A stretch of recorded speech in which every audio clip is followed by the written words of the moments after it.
Abra sua Bíblia comigo em Lucas, Evangelho de Lucas, capítulo 1, verso 26. Nós vamos ler 3 referências, uma em Lucas, outra em João, Evangelho, e outra em Atos, na sequência. E no 6º mês, foi o anjo Gabriel enviado por Deus a uma cidade da Galileia chamada Nazaré, a uma moça virgem, recém-casada com um homem cujo nome era José, da casa de Davi, e o nome da virgem era Maria. E entrando o anjo onde ela estava, disse: Salve, agraciada, o Senhor é contigo, bendita és tu entre todas as mulheres. E vendo ela, turbou-se muito com aquelas palavras e considerava que saudação seria esta.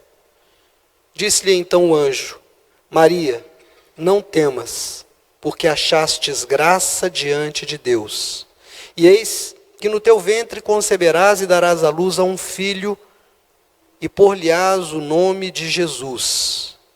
E este será grande, e será chamado Filho do Altíssimo. E o Senhor Deus lhe dará o trono de Davi seu pai, e reinará para sempre na casa de Jacó, e o seu reino não terá fim. E disse Maria ao anjo: Como se fará isto, visto que não dormi com homem algum? E respondendo o anjo, disse-lhe: Descerá sobre ti o Espírito Santo, e o poder do Altíssimo te cobrirá com a sua sombra. Pelo que também o santo, que de ti há nascer, será chamado Filho de Deus. Amém. Amém. Agora abra, por favor, em João, o Evangelho de João, capítulo 19, verso 25.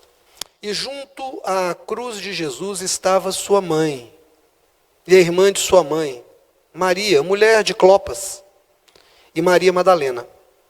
Ora, Jesus, vendo ali sua mãe, e que o discípulo a quem ele amava estava presente, disse à sua mãe: Maria, eis aí o teu filho. Depois disse ao discípulo: Eis aí tua mãe. E desde aquela hora o discípulo a tomou em sua casa.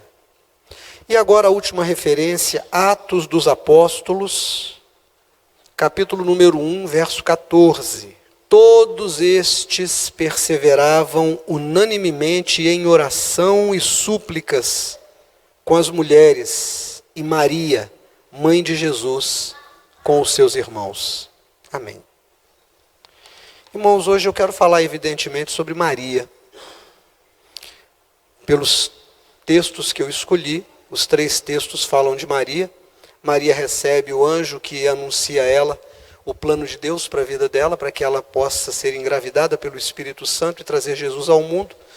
Depois, na sequência, nós vimos Jesus aos pés da cruz, vendo seu filho crucificado, se esforçando para as suas últimas palavras, e nas últimas palavras Jesus vai dizer, entre elas, aquele discípulo a quem ele amava, João, que tomasse Maria como sua mãe e cuidasse dela, mas antes ele diz a Maria que não pare a sua vida e não deixe de amar e não deixe de servir, mas que tome aquele discípulo como filho no lugar dele, já que ele estava partindo. E depois vimos que muitos dias depois, em Pentecostes, quando o Espírito Santo vem sobre a igreja para ficar na igreja e para ser a alma da igreja, o Espírito que mantém unido o corpo, entre aqueles que receberam o batismo com o Espírito Santo estava Maria, mãe de Jesus. Sendo hoje o Dia das Mães, é um dia especial. E é um dia especial porque nós escolhemos que seja um dia especial. De alguma forma nós convencionamos. Naturalmente que há pessoas que vão dizer que essas datas são datas comerciais, aquele papo chato. Falam do Natal, do Dia dos Pais, é comercial, mas também é emocional, também é moral, também é espiritual. E é muito bom quando a gente separa um dia para que a gente possa reverenciar. Acho que reverenciamos poucos nossas mães, nossos pais, nossos avós, nossos ancestrais. E nós evangélicos temos uma dívida muito grande com o personagem bíblico Maria. De alguma forma, para nos separarmos na história da igreja católica, para separarmos as nossas doutrinas, já que eles dão um destaque muito especial a Maria, a igreja evangélica quase que exclui Maria, e é muito raro encontrar pregações falando sobre Maria. É uma dívida que temos com ela, porque ela é um personagem central. De todas as mulheres da terra naquele dia, o Espírito escolheu Maria. Deus, o Pai, escolheu Maria. Jesus foi gerado no ventre de Maria. E não foi de uma forma compulsória, não foi de uma forma obrigatória, não foi alguma coisa que Deus disse, vai ser e pronto e acabou. Mas ela ainda muito nova, vamos lembrar que os casamentos eram arranjados, diferente do modelo que nós temos hoje, onde nós elegemos a paixão, o amor, o sentimento, a emoção, como o veículo para que a gente possa pensar em casamento e como a cola conjugal. Era diferente naqueles dias. Os casamentos eram arranjados muitas vezes com as crianças recém-nascidas. Maria estava prometida a José e José prometido a Maria. Então, o casamento já havia sido feito entre as famílias, mas não havia ainda chegado o tempo deles passarem por uma cerimônia de ajuntamento, de irem morar juntos e começarem a sua própria família. Mas estava perto, estava quase naqueles dias. E é nesse momento que o Espírito Santo envia um anjo que diz a Maria, Deus tem um plano para você. Deus quer que você seja a mãe do filho dele. Você vai ser a mãe, o teu ventre vai gerar. E ela diz, como? Eu não dormi com homem algum, eu sou prometida a José, mas ainda não nos deitamos, não nos ajuntamos. Como é que isso vai acontecer? E o anjo diz, o Espírito vai descer sobre você, o poder do Altíssimo, e ele vai fazer com que você engravide. E o filho que vai nascer de você vai ser grande, vai ser chamado Filho do Altíssimo. Ela poderia ter dito, não, eu não quero. Não faz parte dos meus planos, eu quero ser uma mulher comum.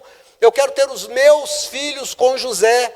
Eu quero envelhecer ao lado do meu marido, eu quero criar a minha família, eu não quero me envolver num plano tão grande. Mas o que ela vai dizer, eis aqui a serva do Senhor. Então nós precisamos pensar o quanto Maria precisa ser um modelo para nós. Nós não queremos que os planos de Deus nos incluam quando eles reivindicam de nós responsabilidades, compromissos. Nós vivemos, aliás, uma época em que as pessoas não querem compromissos. As pessoas hoje não falam em namorar, falam em ficar. As pessoas não falam em se casar, porque já têm uma vida de casado, mas não formalizam, não se enlaçam, não formam famílias. E nós encontramos meninos de 35 e de 40 anos que não se tornam homens.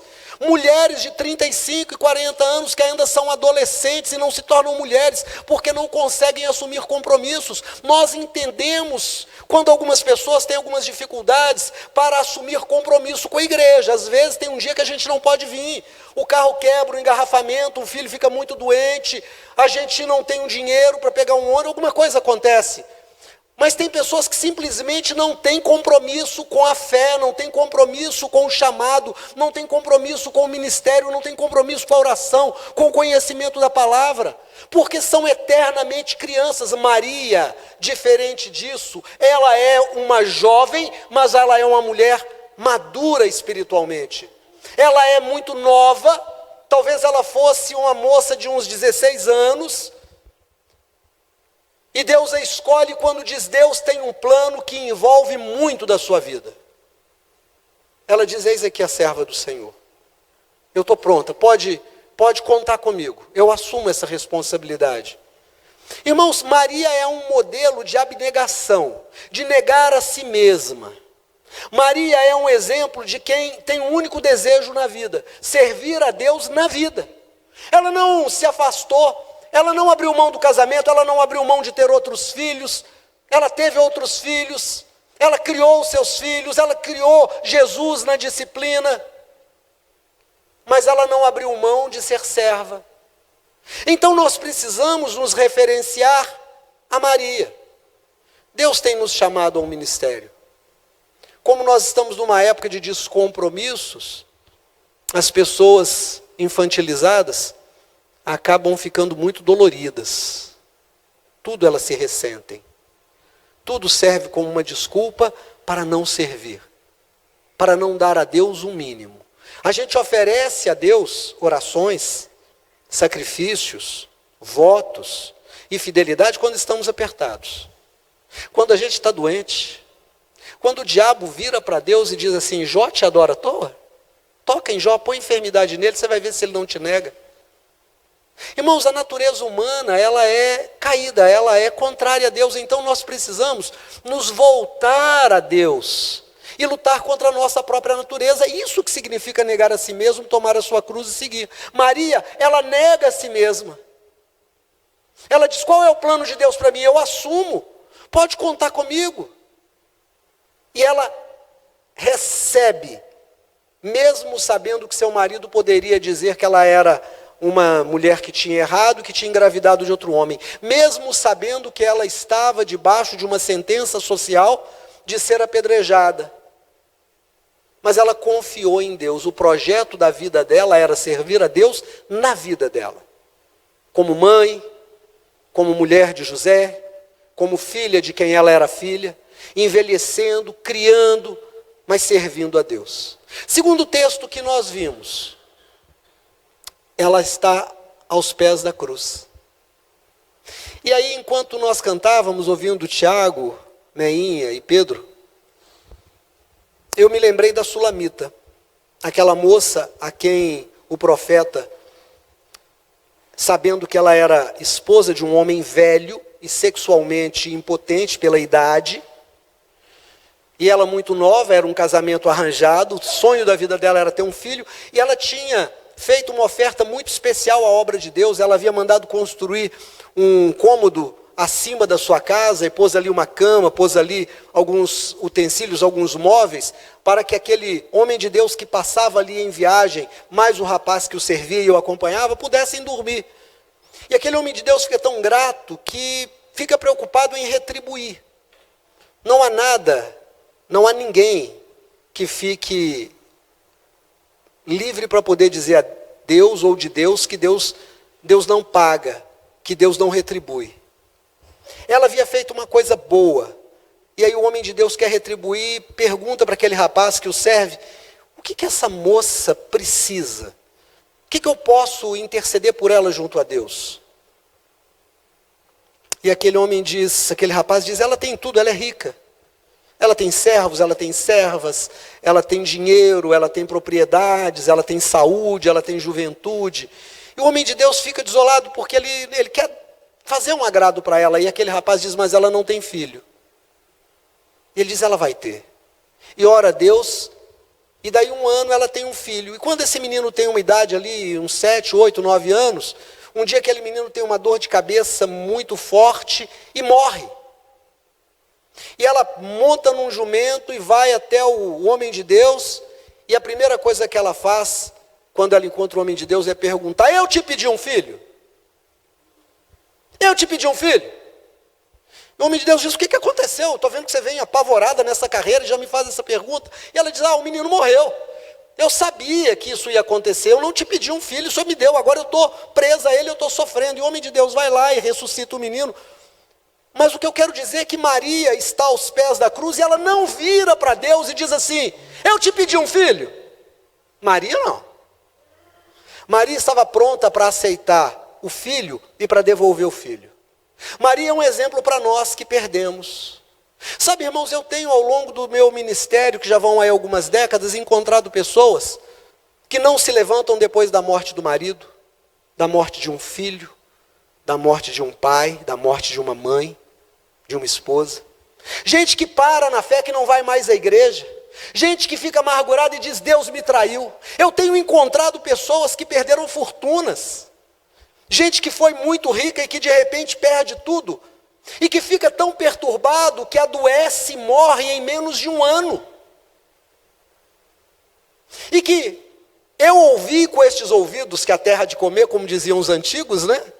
Dizendo: Deus me abandonou. Deus se esqueceu de mim. Já ouvi isso aqui dentro da igreja. Maria não. Maria, ela acompanhou o ministério do filho dela. Deus deu e Deus tomou. E Maria estava aos pés da cruz e ela não fez como a Sulamita, dizendo: eu te pedi um filho, agora olha em que situação o Senhor me deixou. O anjo disse que eu seria a mãe do Filho de Deus. Cadê o poder dele? O ladrão que estava ao lado de Jesus, também crucificado, disse: se tu és filho de Deus, desce. Maria não disse: meu filho, você tem poder, desce dessa cruz. Mas ela estava pronta a receber o plano de Deus, mesmo quando o plano de Deus era tirar alguma coisa da vida dela. Sabe, irmãos, nós temos que entender uma coisa. Olha aqui para mim, em nome de Jesus. Eu quero aprender com Maria.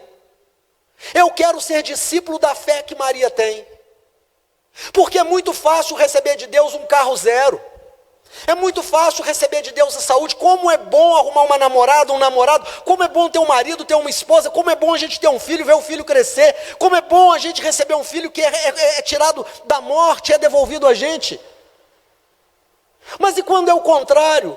E quando o plano de Deus é que a gente perca o dinheiro que a gente tem? E quando o plano de Deus é que a gente adoeça e não seja curado? E quando o plano de Deus é que um filho, uma mãe, um pai seja levado? Ficamos marcados pela inatividade. Não vou mais viver, não vou mais à igreja, não suporto mais. Que infantilidade de fé é essa? Maria não. Maria me dá um exemplo. Maria é exemplo, pastor Ademir.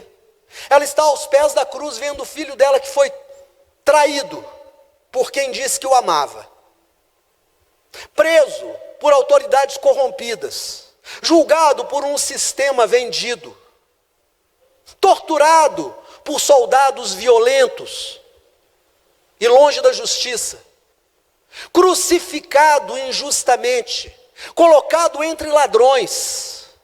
Ela teria motivo ou motivos, segundo os padrões dos infantis da fé, de dizer: abro mão da fé, não quero mais andar com Deus, esse Deus eu não quero, não é o meu Deus. O que é que ela faz? Ela está com Jesus até a cruz. E aí Jesus olha e diz: mulher, fala primeiro para ela: mulher, Maria, vem cá. E ela chega perto da cruz e ele diz: eis aí o teu filho, não deixe de amar. Irmãos, como é triste alguém que, perdendo um marido, uma esposa, um filho, guarda as roupas do falecido ou da falecida, retém os móveis, retém os utensílios, os eletrônicos, ninguém pode usar. Abra o guarda-roupa, dê aquilo para quem precisa. Eu sei que você vai sentir falta de alguém, adote alguém. Sabe de uma coisa? Se você procurar, na sua família tem alguém que precisa ser amado, ser adotado em amor. Se você procurar na sua vizinhança, tem alguém que precisa. Alguém que pode tomar o lugar da sua mãe, não para cuidar de você, mas para que você possa cuidar. O lugar do seu pai, o lugar do seu filho. Nós não estamos autorizados a não amar, nós estamos ordenados a continuar amando. E é engraçado, né? Porque muitas pessoas resolvem paralisar. Será que Deus erra? Seria possível que Deus errasse? Vamos pensar. A distância que a Lua tem da Terra, nós sabemos pela física, que faz com que nós tenhamos 4 estações no ano. A inclinação do eixo da Terra em 23 graus permite que nós tenhamos colheitas abundantes, que nós tenhamos uma variedade de climas. Nós sabemos que as marés são regidas por essas distâncias. As medidas microscópicas dos nossos corpos, do olho humano, as produções bioquímicas dos nossos organismos, as combinações da cadeia ecológica, onde tudo está ligado a tudo e nada está desligado de alguma coisa, onde você não pode dizer: a barata não serve para nada, o pernilongo não serve para nada. Eu posso não gostar da barata, eu posso não gostar do rato, eu posso não gostar do pernilongo, mas ele tem uma função importante. Se você acabar com o pernilongo, você tem um retorno catastrófico. Se você acabar com a barata, nós teríamos Nossa, se tirasse as baratas, quem aqui detesta barata? Levanta a mão. Se nós tirássemos as baratas, nós teríamos um acúmulo de lixo que nós não daríamos conta. Elas têm uma função. Nada está sem função. Então, será que esse Deus, que na sua infinita sabedoria escolheu a hora de levar alguém, como levou Jesus, como levou sua mãe, como levou seu marido, como levou seu filho, seu irmão. Será que esse Deus errou? Será que ele erra? Por mais doloroso que seja, eu me lembro de uma pessoa muito querida, muito amada minha, esposa de um grande amigo meu, de uma pessoa que eu gosto muito, que foi minha aluna de escola dominical.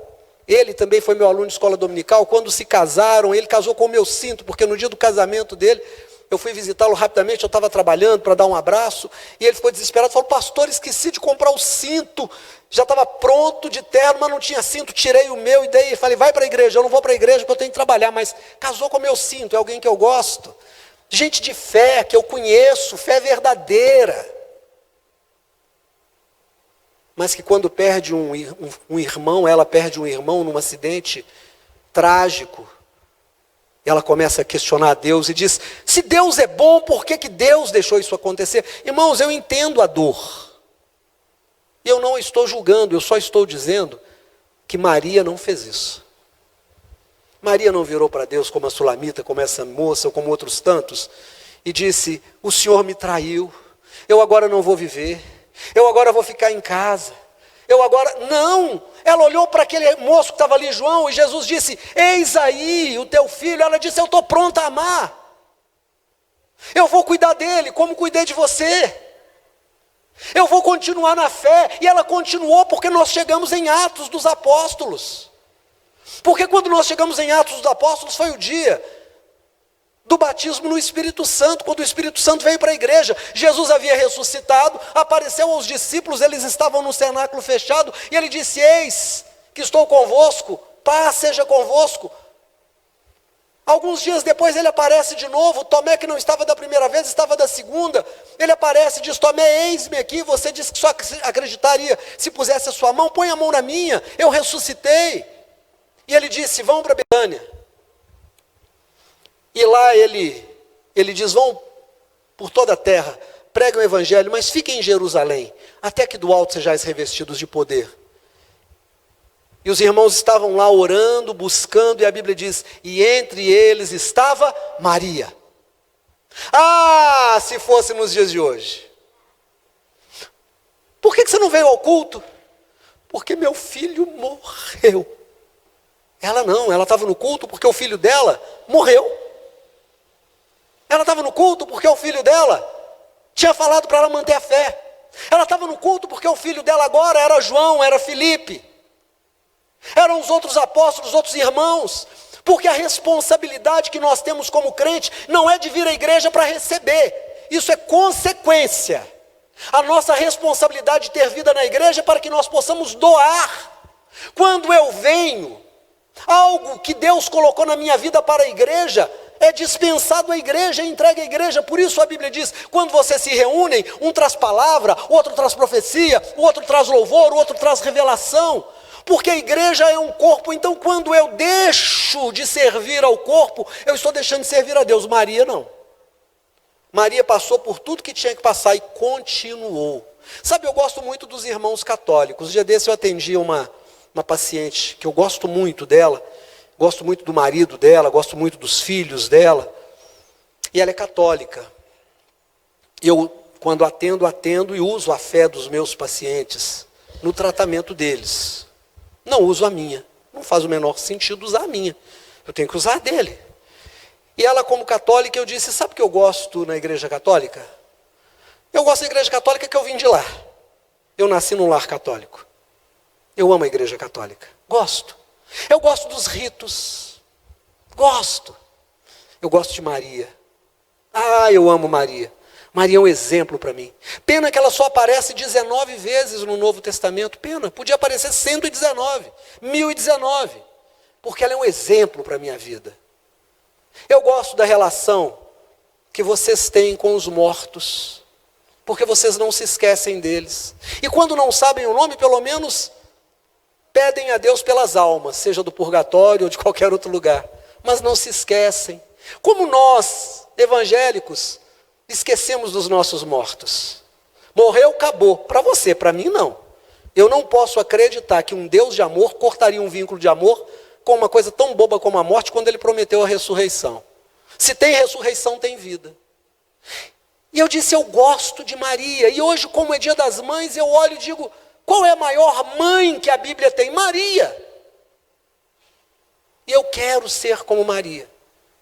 Eu quero dizer a Deus, pode contar comigo. Mesmo que o plano seja um plano que inclua dor, que inclua perda, que inclua sofrimento, eu quero que o Senhor conte comigo. Mesmo que eu passe pela tragédia, e a vida faz isso com a gente. Irmão, olha aqui para mim em nome de Jesus. Não pense que a vida vai ser só momentos agradáveis.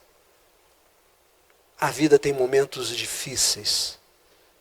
Você quer saber onde é que a gente vive os momentos mais difíceis da vida da gente? Na família. Você acha que família é espaço só de amor? A vida mostra pra gente que família é o espaço da crueldade. Tem nada mais cruel do que uma briga de família. A gente joga na cara de um familiar aquilo que a gente não jogaria na cara de um estranho. A gente toca onde mais dói. Vocês já repararam como é que tem filhos que dão trabalho? O filho que bebe, o pai que bebe, que briga, que cai na rua, a mãe que não assume responsabilidades, a mãe que elege um filho preferido, o pai que elege um filho preferido, o filho ciumento, a filha ciumenta que briga por qualquer coisa, o filho que se envolve com droga, o irmão que fica doente, que tem um câncer, que tem uma doença autoimune. A família é um lugar de muita dor. Quando a gente pensa em família, a gente tem que tirar a ideia de que vai ser sempre um mar de rosas, só de rosas. Vai ser um mar de rosas, cheio de espinhos também. Maria, ela não disse, eu não te pedi família, ou eu te pedi família? Não, ela não disse isso para o Senhor. Eu quero aprender com Maria a perdoar o meu familiar que me fere. Eu quero aprender com Maria a pedir perdão para aquele familiar que eu feri. A dar lugar à reconciliação. A não desistir do meu irmão que é maluco, da minha irmã que é viciada, do meu filho que é infantil, da minha filha que dá trabalho, do meu pai que bebe. Eu quero aprender com Maria a estar aos pés da cruz, mesmo no momento mais difícil, e dizer, eu vou continuar. E o mais importante, Maria estava esperando o batismo com o Espírito Santo. Sabe o que está faltando à igreja hoje? Uma experiência com o Espírito Santo. Nós hoje não buscamos o batismo com o Espírito Santo. Ficar em Jerusalém até que do alto sejais revestidos de poder. Nós queremos ser revestidos de dinheiro. Nós queremos ser revestidos de fama. Nós queremos ser revestidos de tantas coisas que esse mundo oferece. Mas o que a Bíblia diz é que nós devemos buscar o Espírito Santo. O que é buscar o Espírito Santo? É sermos canal do poder de Deus. O poder de Deus que salva, que liberta, que cura, que converte. Maria era a mãe do Filho de Deus e estava lá esperando o batismo com o Espírito Santo. Dos 500 que ouviram Jesus dizendo, ficai em Jerusalém até que do alto sejais revestidos de poder, só 120 foram batizados com o Espírito Santo. E entre eles estava Maria. Se nós não aguentamos orar, irmãos, às vezes aqui na reunião de oração na quarta-feira, eu ajoelho aqui, pastor Anísio ajoelha de um lado e eu do outro. E aí quando a gente começa, um bocado está ajoelhado, um bocado... Quando eu levanto, está todo mundo sentado. E aí eu me lembro de Jesus dizendo, vocês não puderam esperar nem uma hora de oração comigo? E olha que a gente fica aqui 12 minutos, 10 minutos de joelho. Quando levanta, todo mundo sentado. Que preguiça de oração. Ora pouco. Tem pouco de Deus. Você acha esquisito não aguentar, passar pelas dificuldades? Você acha esquisito em ser infantil na fé? Se você não tem tempo para orar, para ler a Bíblia, para estar em comunhão e para servir a Deus, como é que você vai crescer na fé? Não tem jeito. Maria é meu exemplo, um dos meus exemplos. Eu gosto de Davi, meu personagem favorito do Velho Testamento. Eu gosto de Pedro, e eu gosto muito de Maria. E eu quero ser como ela, em nome de Jesus. Vamos ficar de pé?